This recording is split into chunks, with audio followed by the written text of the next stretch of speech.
இந்த பரிசேயர்கள் யூதர்கள்லாம் கடைபிடிக்க முடியாதுன்ற இந்த அந்த நியாயப்பிரமாணத்தினுடைய தரத்தை எங்களால கடைபிடிக்க முடியுன்ற லெவலுக்கு குறைச்சிட்டாங்க.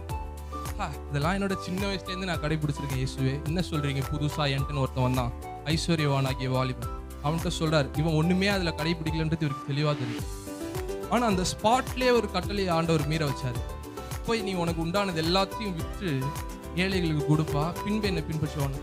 அவனுக்கு உண்டானதெல்லாம் ரொம்ப பெருசா இருந்ததுனால கடவுளை விட்டு போயிட்டான்.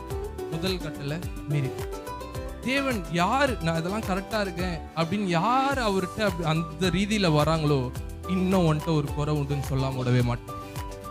ஆனா தேவனே நான் மகா பாவி, என்கிட்ட ஒரு நன்மையும் இல்லை, இப்ப நான் இடத்துல வந்திருக்கேன், இப்ப நீங்க தான் எனக்கு எல்லாம் அப்படின்னு யார் தேவன்கிட்ட சொல்றாங்களோ அவங்கள நான் உன்னுடைய ரட்சகர், பாவிகளை ரட்சிக்க நான் வந்தேன்னு சொல்லிட்டு அவர்களை ஏற்றுக்கொள்வார். ஹல்லேலூயா.